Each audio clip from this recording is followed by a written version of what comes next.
আমি প্রথমে সবার কাছ থেকে ক্ষমা চাচ্ছি। তার আগে আমি বলতে চাচ্ছি যে হিন্দু এবং খ্রিস্টান ভূত যারা রয়েছে মুসলিম বাদে তাদের কাছে আমি ক্ষমা চাচ্ছি, এবং তারা তাদের গায়ে বেশি নেবেন না। বিশেষ করে বাংলাদেশের সংস্কৃতি আপনাদের জন্য, আমাদের মুসলিমদের জন্য। আমাদের বাংলাদেশের সংস্কৃতি যেটা আছে সেটা আমরা পালন করব আমাদের মতো। আপনারা এখানে আপনারা যদি কথা বলতে আসেন বাংলাদেশের সংস্কৃতি কেন মুসলিমরা পালন করবে না, তাহলে তার বাঙালি না।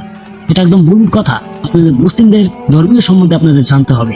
আপনাকে যদি বলি আপনাদের ধর্মের বাদে আপনাদের ধর্মীয় বিরুদ্ধে একটা কাজ করেন, আপনি কি করবেন? অবশ্যই করবেন না। তার আগে আমি এটাও আমাদের মুসলিমরা যারা রয়েছেন তাদেরকে ভুলভাল বুঝিয়ে আপনারা সংস্কৃতির নামে তাদেরকে আপনাদের বিভিন্ন ধর্মের কালচারে আপনারা নেবেন না। নাচ গান এটা আপনাদের ধর্ম, ডোল এবং নর্তকীদের নিয়ে নাচানাচি এটা আপনাদের ধর্ম, এটা মুসলিমদের ধর্ম না।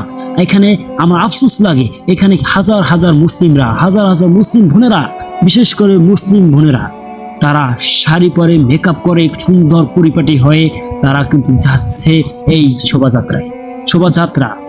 এখানে যারা রয়েছেন আমাদের মুসলিম বোনেরা, আপনারা যে শাড়ি পরছেন, আপনারা কি আপনার স্বামী যে রয়েছেন তার সামনে কতদিন আপনারা শাড়ি পরেছেন?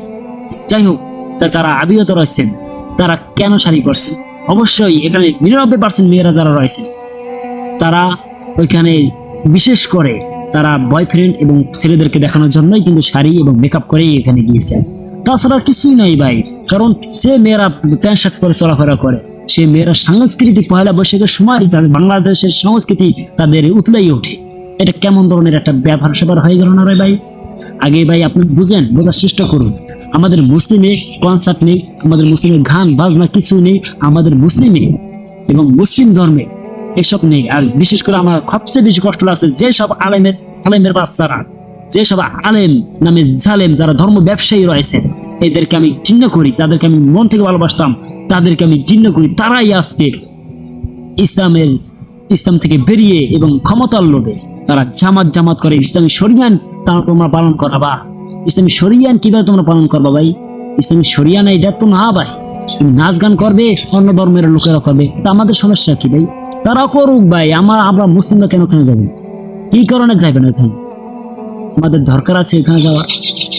আমরা ওখানে যাব, আমরা আমাদের সংস্কৃতি আমরা ভারতীয় বৈশাখ পালন করবো। একদিন সংস্কৃতি গেছি আর আজীবন মারামারি কাটাকাটি করবেন, সেটা সংস্কৃতি, সেখানে আপনাদের সংস্কৃতি উঠে যায় না।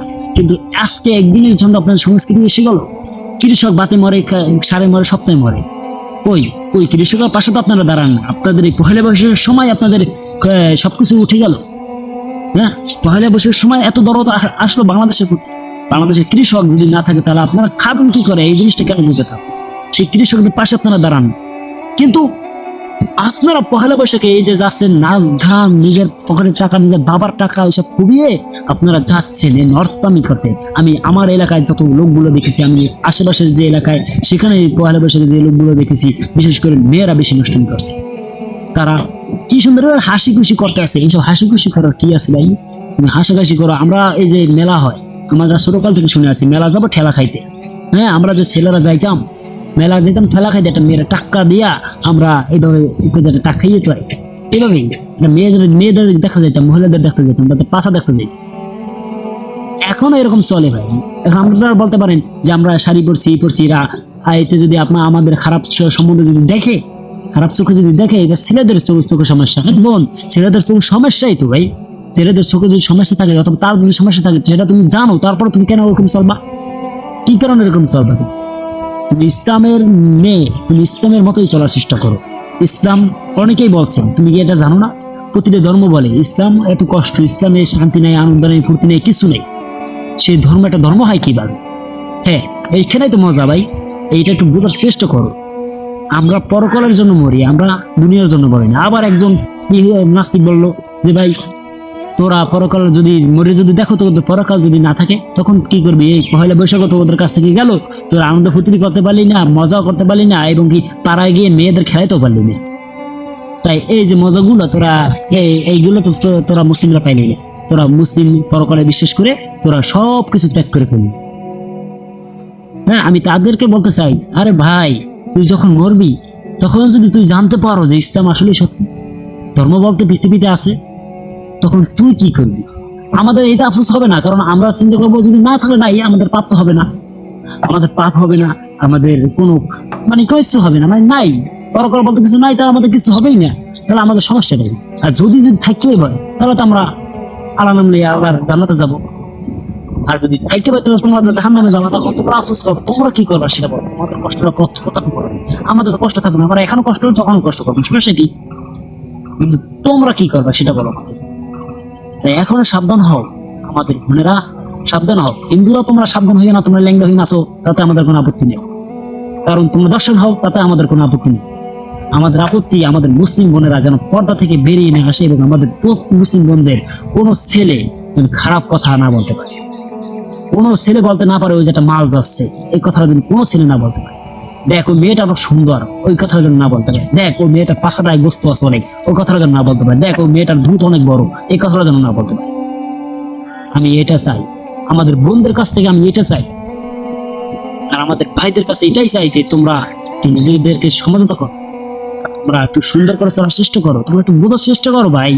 এই যে জেমসের গান শোনো, এর গান শোনো, ওর গান শোনো, এই গান শোনো ভাই, এইসব কিছু না ভাই। তুমি আজকে পহেলা বৈশাখ থেকে যখন আসবা, তখন একটু চিন্তা করো যে ভাই তুমি রাতে যখন ঘুমাবা কি করলাম, আসলে সব মিথ্যা। তখন তুমি চিন্তা করো আসলে এইসব বৃথা ভাই। তুমি একটা মুভি দেখো, মুভিটা দেখার পর মজা শেষ, বৃথা ভাই। তুমি কিচ্ছু তখন লাভ হইলো না, তোমার ঘুম নষ্ট হইলো, তোমার সময় নষ্ট হইলো। আজকে যারা দিন আনে দিন খায়, বাপের হোটেলে না খেয়ে নিজে নিজে কষ্ট করে খায়, বাপের সংসার চালায়, তারা আজকে কাজ করে 600 টাকা পাইতেছে। তুই কি করলি? তুই তার 1000 টাকা খরচ করলি সংস্কৃতির নামে, তাও আবার খারাপ পথ। আবার ভালো ভালো মেয়েদের দেখলে আবার চোখের গুণাও। তাই এই জিনিসটা একটু বোঝার চেষ্টা করো। আজকে ভিডিওটি এখান থেকে শেষ করলাম। ভালো থাকবেন, সুস্থ থাকবেন, খুদা হাফেজ।